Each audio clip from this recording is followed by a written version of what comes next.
Hey guys, what's up? So I just want to tell a story, but I don't really know how to go about it. But it's like kind of like not unconditional love, but like I guess you can say unconditional love, but not in a romantic way. Um, yeah, we'll say that. So, okay, it's near Thanksgiving, right? So you have to co-parent, you have to talk to your exes, you have to figure out, what day I'm gonna have my kid, what time you can have him on Thanksgiving, all that, blah blah blah. Up until last year, I have gone to my exes every year. Like since 2017 up until last year, I have been with his family every holiday. Okay. And like our first one, actually, I was pregnant, right? No, that's not true. No, 2007, not 2017. Wow. Yeah, so I wasn't pregnant yet because I didn't get pregnant until 2008. 2 weeks after he got out of jail, I got pregnant. First time he went to jail out of, I don't even know how many times, but never used a condom. And then, I don't know, everybody was like, oh, I guess he was just so fertile after he got out of jail. Yeah, no, maybe we just hit an ovulation day. Whatever.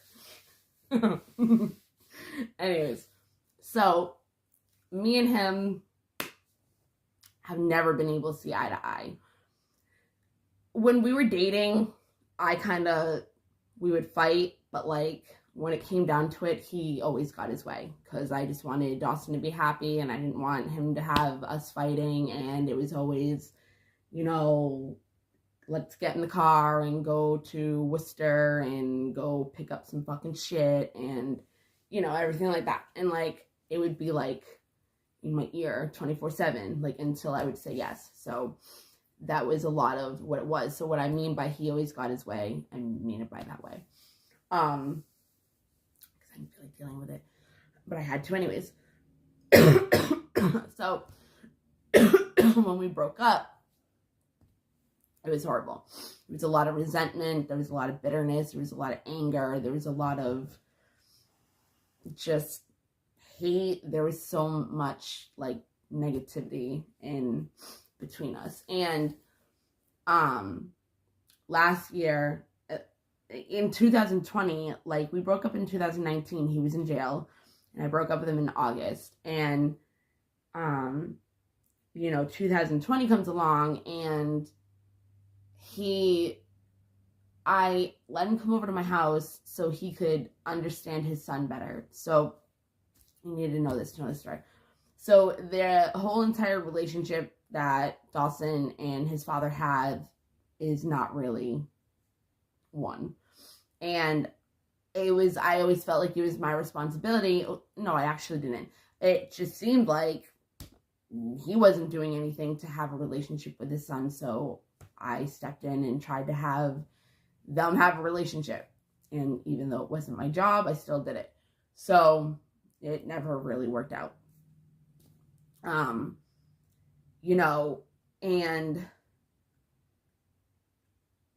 yeah.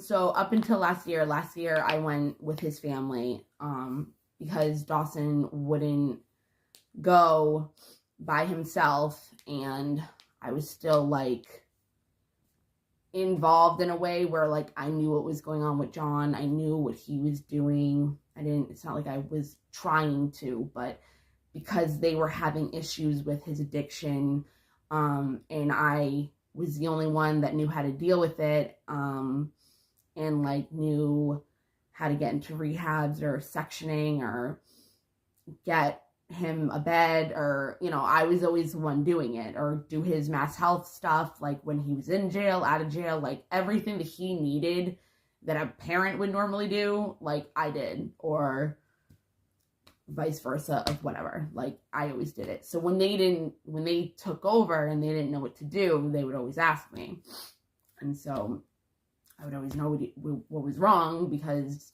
they needed my help. So they got the hang of it though, unfortunately. So I went last year and whatever. So Dawson hasn't seen John in like since last New Year's. I don't know if he saw, I think he did see his Tia and Vavu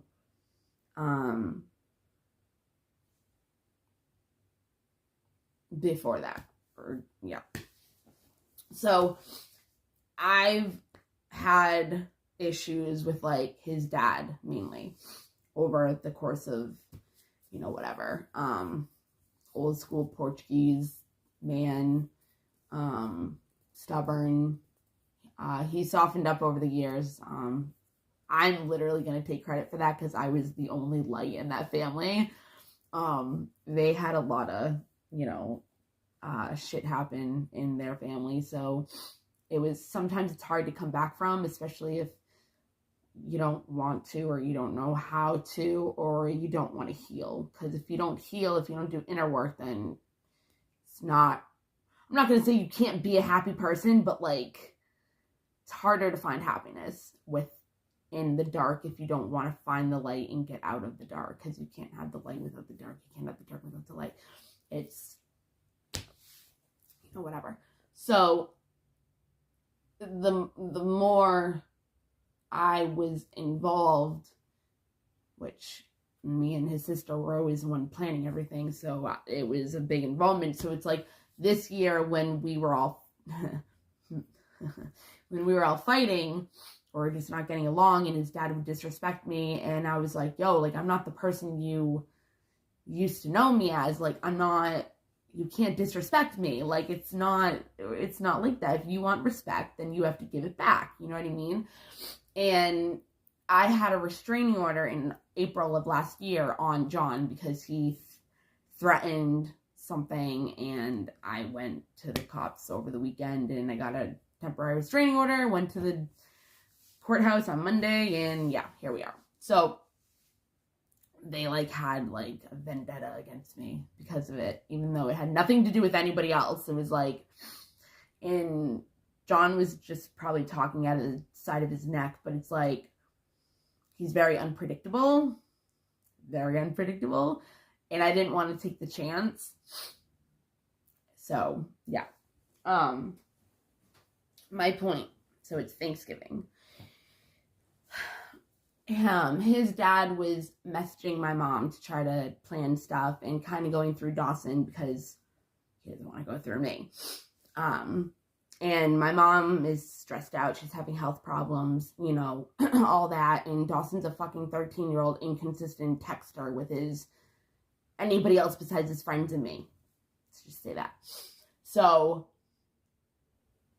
my mom finally had to tell him, you need to go to Bethany because, I don't know if she has plans with anybody else on Thanksgiving. I don't know if she's doing this. I don't know if she's doing that. But, I'm busy. I can't really deal with it. You have to message her.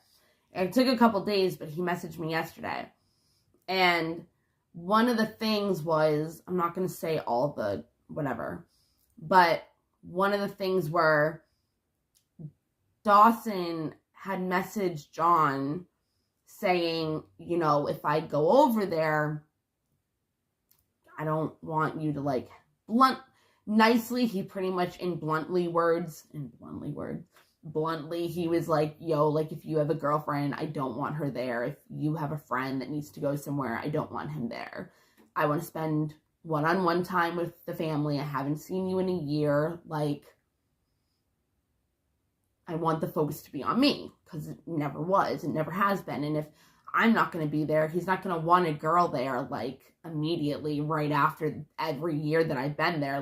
He's not going to, no. And my dad did the same to me, only I didn't have the voice to stand up for myself I raised my son to have because I didn't have a voice. So I raised him to have a voice, to speak up for himself. So my dad always had to have a girlfriend. He always had to have, some kind of women with him or girlfriend, anything, whatever. It was never just ever just me and him, really. It was normally it was, but if there was a woman in the picture, she came first.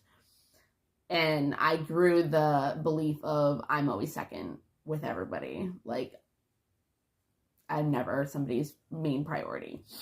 So that's something I had to work on. It's subconscious, but it's reprogramming your DNA. So if you know how to do it, at least you know how to do it and you can work on it. Especially if you don't believe it and you know you're worthy of somebody's time and effort and love and wanting to make you a priority, then it's easier. But anyways, so, you know, and John wasn't answering. Like, he wasn't answering. It was like 3 days. Dawson messaged him again. No answer. So, I've done this new thing where if I don't know the truth about something, I don't make up assumptions. Because that's how you create your own trauma. Literally. You can create your own fucking trauma just by making up your own stories. And what we do when we make up our own stories is all we know is our past. So if it's something that we've already went through or it's something familiar of what we went through, we will take our past in order to understand it and use that as what's going on. Like, we'll be like, oh, okay, well, if this is what's going on, this is the past, this is what's happened before, like, this must be true. And then it's like, no, it wasn't at all. And it wasn't at all. Like, if I wanted to be, because my mom's like, oh, well, obviously, you know, he's ignoring Dawson because he probably was planning on having a girlfriend there anyways. And I'm just like, you don't know that. Like, yeah, John has his fucking selfish ways and self-centered and it's all about him.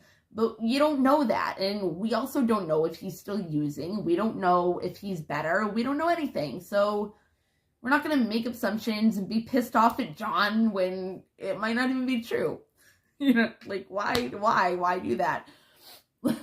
So, and I've been doing that with everything. Like, she'll say something, of course, and I'm like, we don't know that. Don't put it in anybody's head. Like, we don't know that. It could be something completely different. So I've been doing that, and it saves me a lot of being stuck in my head and overanalyzing, overthinking everything, and it's been a lifesaver. It really has.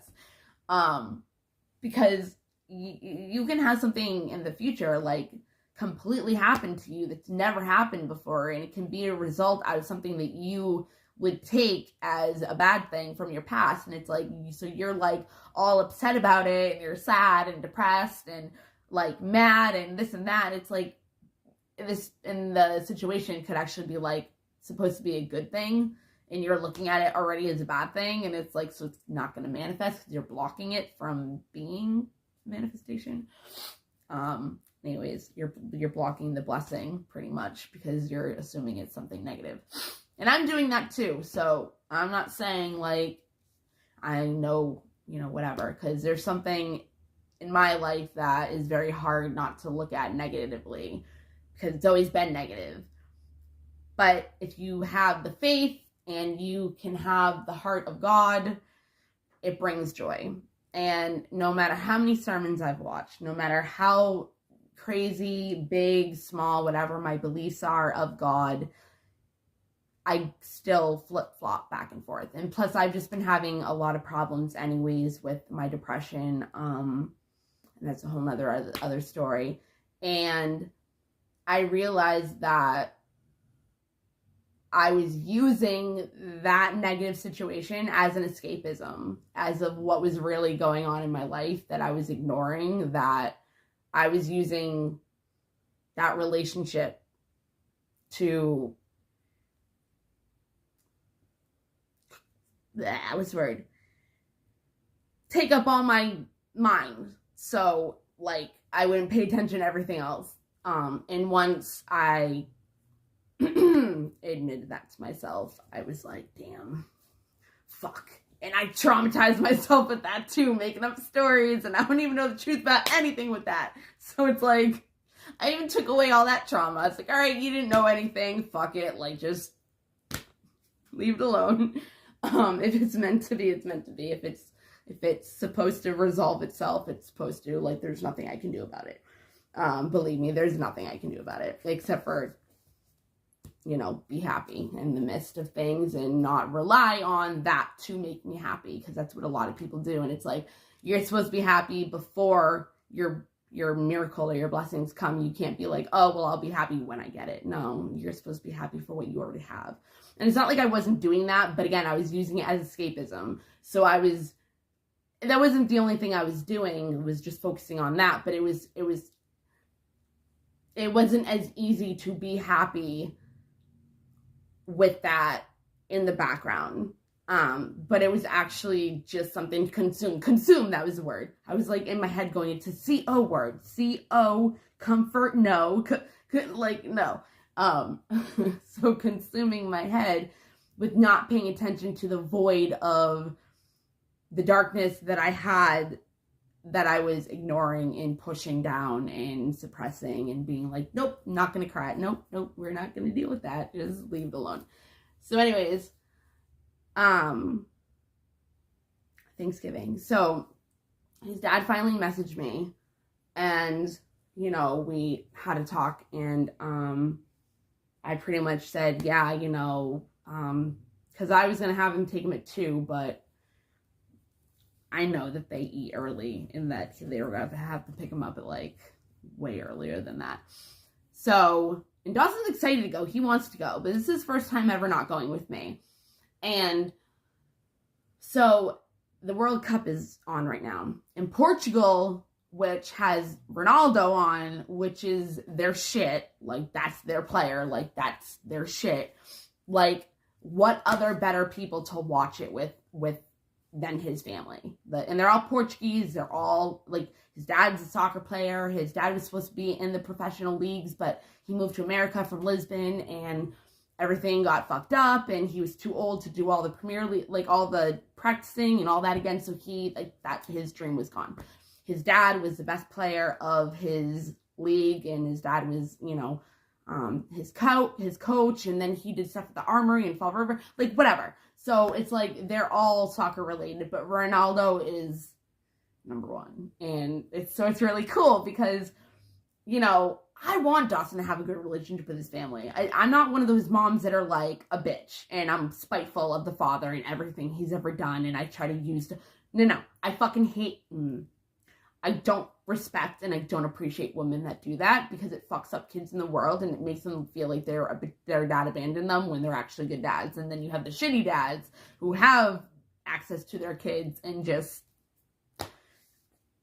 plus I helped him try to have a relationship with his kid his whole entire life, and it never happened. So it just really pisses me off when, whatever. So I was even talking to his dad, and I'm like, I've never said or never threatened you guys saying that you cannot see Dawson. You cannot, like, no, I don't do that, So, the game is on at like 11. And so I'm like, they were going to pick him up at 10. I'm like, well, why don't you just pick him up at 9:30 to make sure that, like, you're there for the game and everything like that. And he's like, yeah, that'd be awesome. And I'm like, okay, cool. So come to find out, his dad is his dad, but he's been in the hospital. I guess he had like a minor heart attack or something.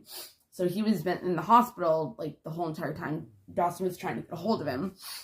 So I'm like, exactly, Mom. See, we don't know what was going on. I haven't talked to her yet, but like in my head, I'm thinking, oh yeah, see, like we would have been pissed off at John while he's dying. Like that's fucked up.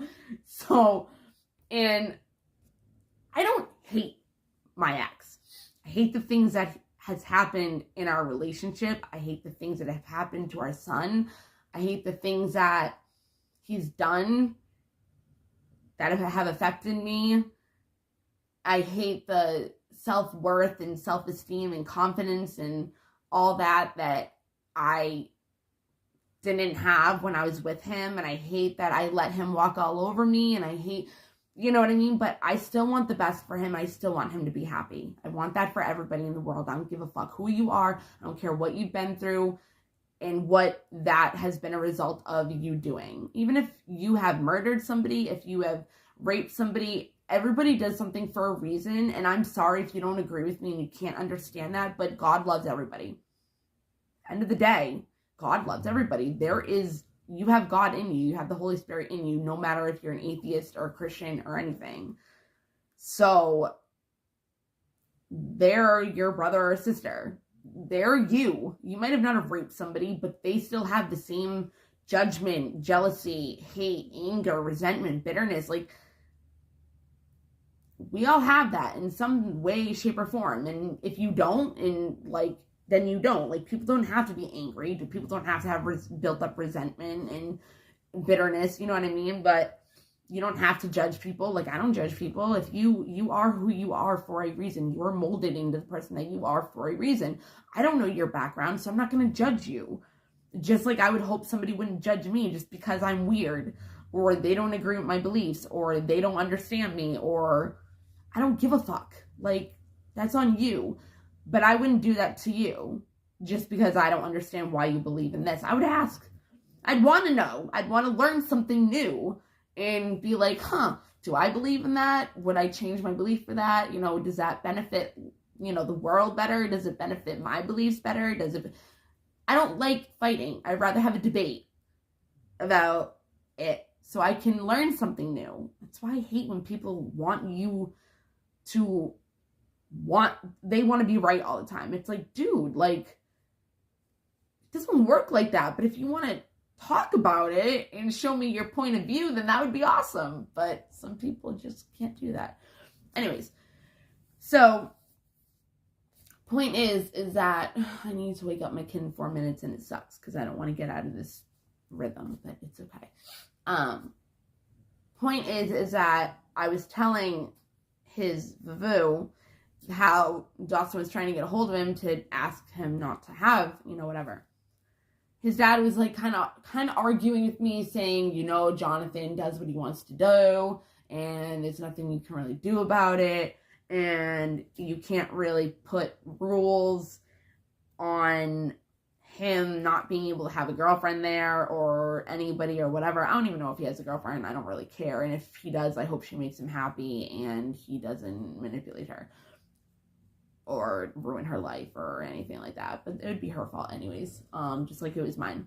But yeah, so he's saying all this, and he's like, if the kid doesn't feel comfortable, he didn't say it like that. He's like, if, Dawson doesn't feel comfortable with it, like, we can plan another day and, have the family together another day. And I'm just like, yo, like, does it not matter that Dawson has been never first, the drugs have been first, or another girl has been first, or something has been first, and Dawson has never been a priority? Dawson's never been the focus. Dawson's never felt worthy of his father. Like, I built him up. I did all that. My kid is the way he is because of me. Like, my mom has been making him feel like she doubts him and that he feels like he's stupid. My mom is such a negative person, so it hurts him.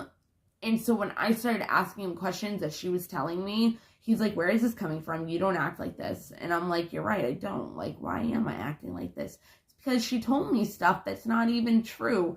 And I don't ever have to worry about the stuff that she said because I trust Dawson. He's never let me down. He's never lied to me. He's never exaggerated the truth. And if he ever has, I just need to say on puppy's eyes. And if he's lying, he'll tell me the truth. Like, it's how it works. So, I don't know where I was. That.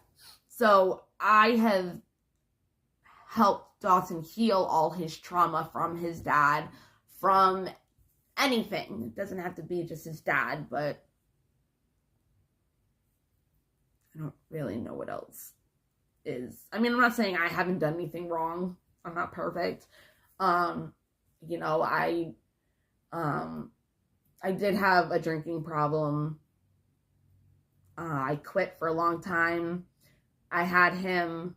I didn't drink for a long time, and then I did for like somewhat of a time, and then I stopped.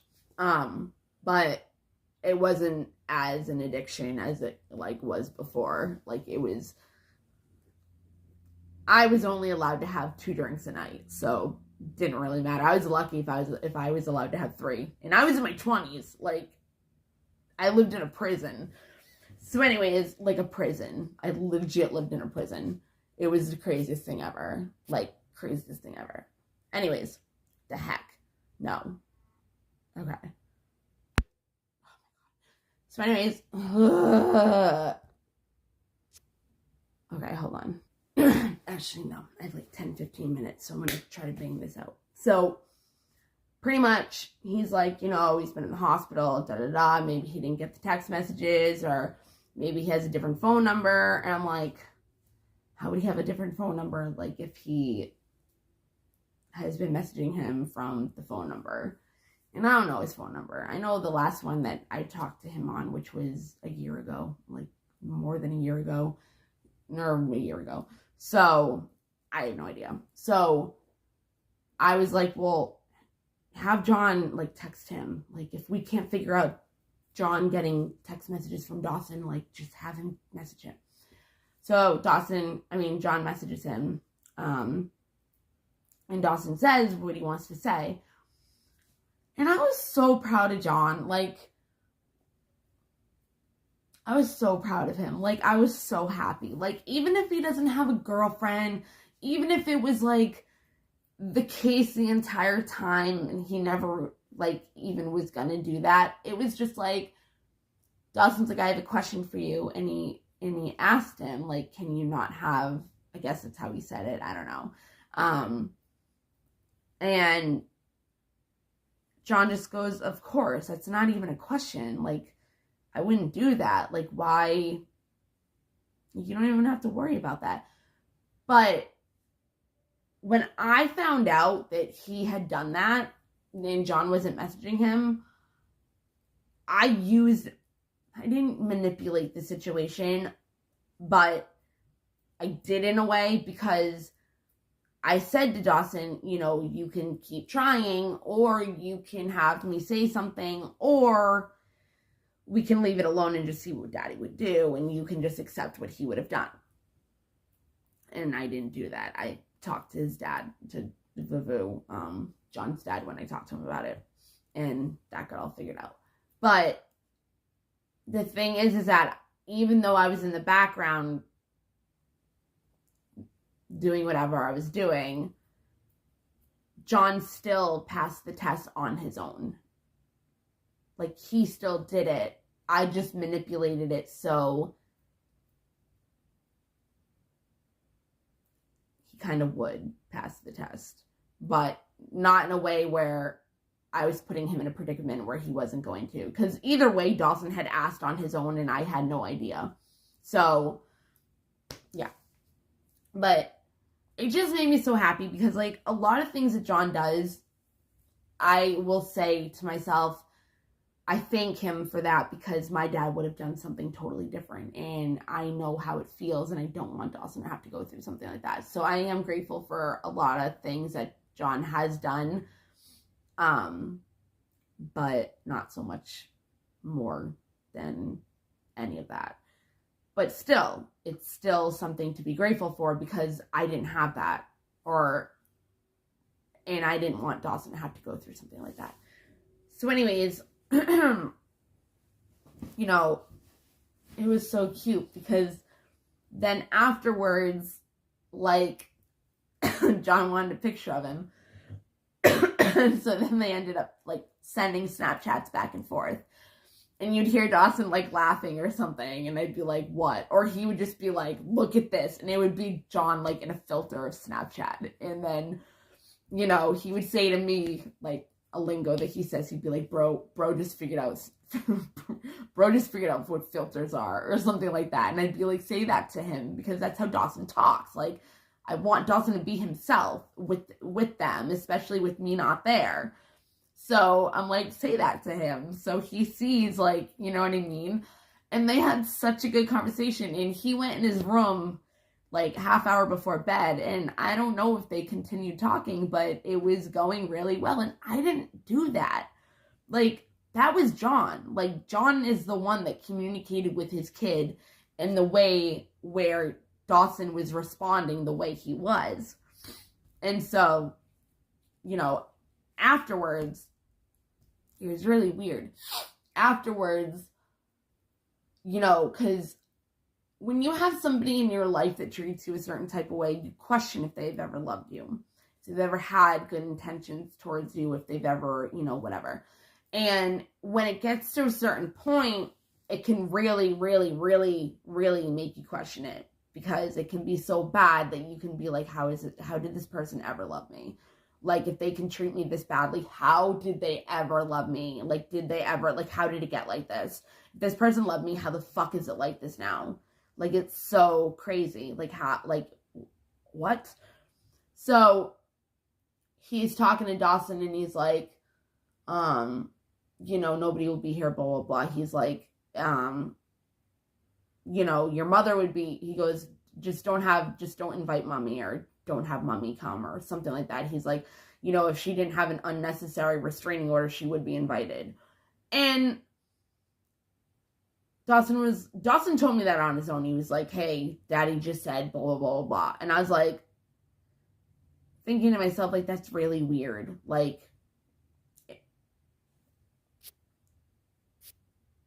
I was just like, that's like really weird. Like, why would he even want me to go after, like, if we didn't have a restraining order, like, we probably would have kept fighting and fighting and fighting. It would have been worse and worse and worse. And you know what I mean? But like, after like a year of not fighting or not talking at all, like, whatever. But I'm a big part of his life, or, was, or still is, because I was, and, I was around 13 years. So there's still a big part of your life, just not in your life. But it just,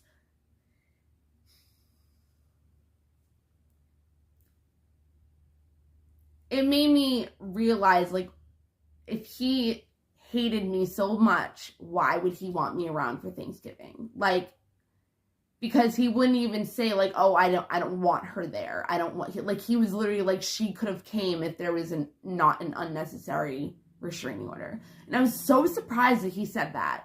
Like, I was just like, wait, that's so, I probably still wouldn't go, I don't think, but that's just really weird. And Dawson just kind of looked at me, and I was thinking about it, and I'm like, that's just really weird.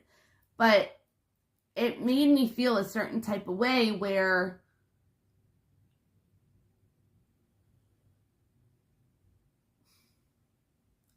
I think for me and John, it's always been a love-hate relationship. Like, our song was Kim.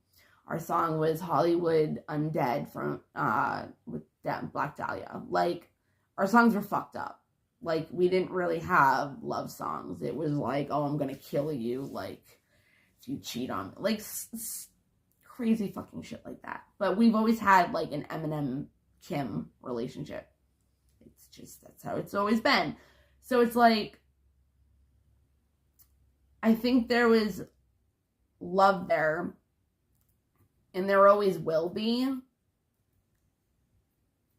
it's a sense of unconditional love, but not in a romantic way at all. But it's more of, underneath it all, I can tell you I hate you, and I can tell you this and that. But at the end of the day, underneath all the hate, underneath all the anger, underneath all the resentment, underneath all of it, like, I realized that he really, and I told his dad, I was like, you can't disrespect me. Like, you need to realize, like, everything that I've ever done for your family, everything that I've ever been there through, everything I've ever helped you with. And I think John does have that for me.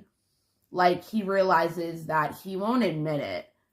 I mean, he has, but then his actions just show differently, like in the past. But I think that deep down inside, he does regret things.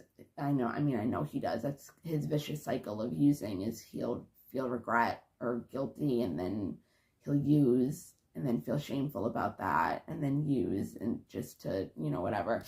But I gotta go. Hold on. Okay. So it was just like a feeling of, I'm the one that is always stuck by his side for 13 years. I was the one that would always be there if he needed somebody. I was always the one that had his back. I was always the one that wanted him to be happy. I don't think he, like, realized this stuff during, like, the using, or maybe he did, but I was always the one that wanted him to be happy. Like, at the end of the day, like, I was the only one that went to every single of his jail visits. I was the one that was always writing him. I was the one that would drive 2 hours to Plymouth just to go visit him in a sober house. I was the only one that would bring his son to see him. Like, I was the only one that did anything. You know what I mean? So it's like, I think he has that deep respect for me, but in a weird fucking way.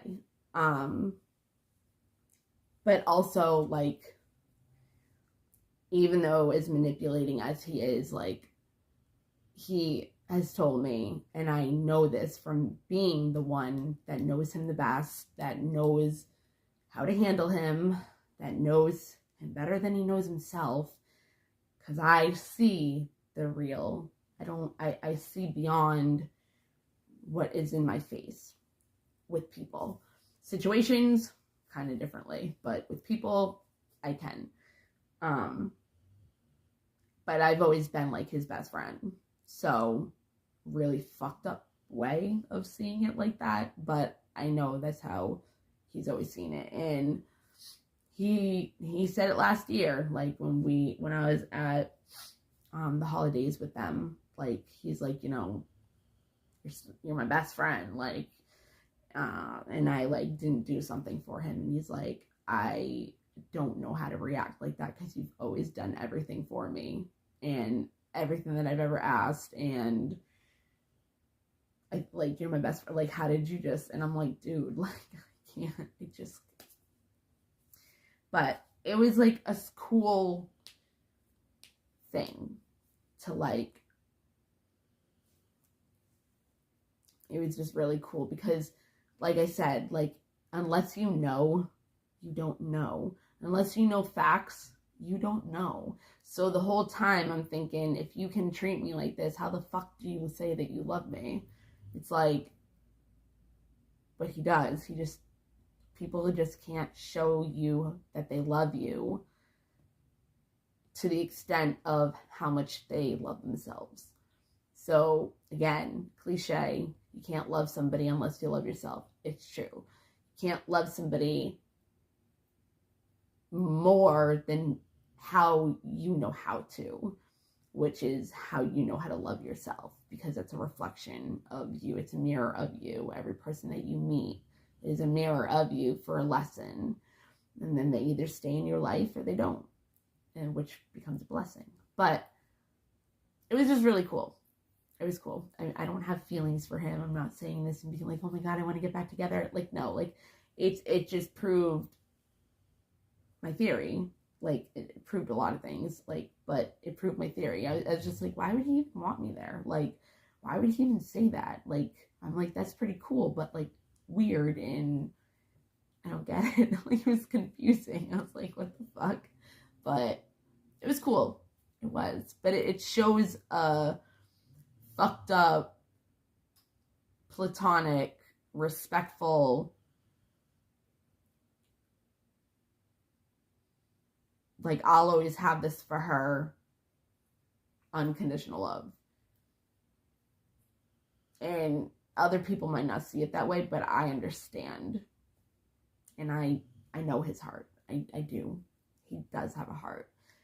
It's just very, very tainted, unfortunately. But it was just cool to see that. I enjoyed that. And not in a mean way. Just, like, it was cool. But I just want to say, don't ever underestimate a person, and don't ever believe something and make up your own stories in your head unless you know the truth. You know what I mean? Like, even if you think somebody's cheating on you, don't literally believe it and be like, oh, I know it's true, if you don't know it's true. Because I've done that, and I've literally pushed him to, like, cheat on me. Because he's like, well, you think I'm doing it anyway, so it was weird. It was something like that. Actually, no, it wasn't. like trying to think something. I remember accusing him, and it was because I believed it, but it was because of a horoscope that I read, and I was like going crazy about it. But there was stuff going on, and that's what also made me think. But he really wasn't the whole entire time. I was just literally paranoid about what the situation was. So then it just stresses you out, and it makes you sad, and it traumatizes you. And it's like, yeah, if they are, then, whatever, but you don't know. So don't do that to yourself or the other person, because it really might not be true. It might just be your mind playing tricks on you. And your mind is all about is survival, So if you think a certain type of way, or you're negative all the time, that's how, that's how your brain works. And if you kind of step out of your comfort zone of the way you think, it's gonna try to drag you back in, because it's gonna be like, unsafe, we don't know this territory, this isn't how we normally act, like, you're unsafe. And then, you kind of like maybe drift back into your old ways. But okay, that's all I wanted to say, because it was interesting, and it's a form of unconditional love that you wouldn't think. Interesting. It really was. I was like, huh. Yeah. So, just saying, it's a way to look at things if you are not a very positive person, or you wouldn't be able to see something like that. So yeah. All right. I will see you guys later. Okay.